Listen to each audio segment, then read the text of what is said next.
Now at noon, the jury is still deliberating over the fate of former state trooper and current Buchanan Mayor A.J. Scott. Scott faces 2 counts of vehicular homicide following a 2015 crash that left 2 teens dead. Atlanta News First Sarah Hammond is live for us from the Carroll County Courthouse. Sarah, are there any updates from the jury?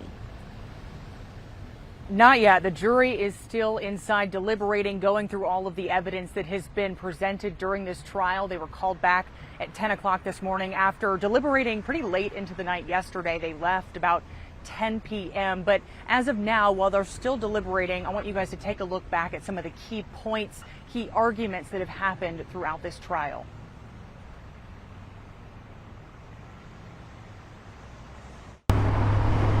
The jury started their deliberations again this morning after a late night Tuesday, trying to get to an agreement on a verdict for A.J. Scott.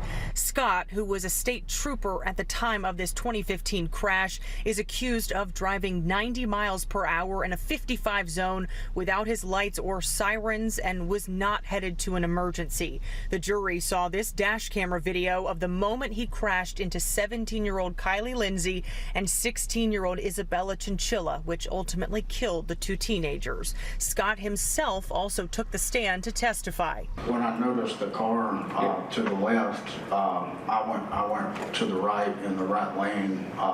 And why? Why did you go to the right lane? Because I mean, thinking that they would see me, I figured they would end up stopping right there, and I didn't want a chance to hit them.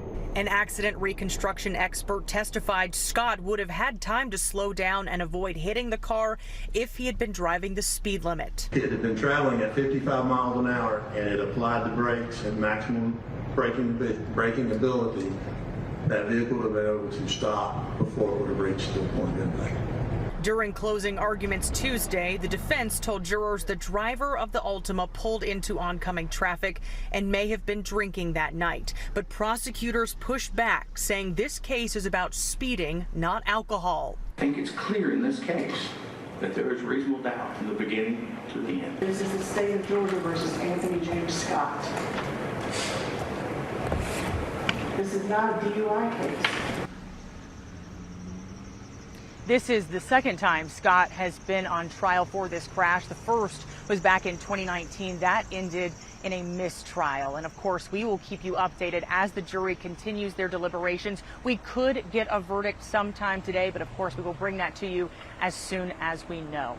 Live at the Carroll County Courthouse, Sarah Hammond for Atlanta News First.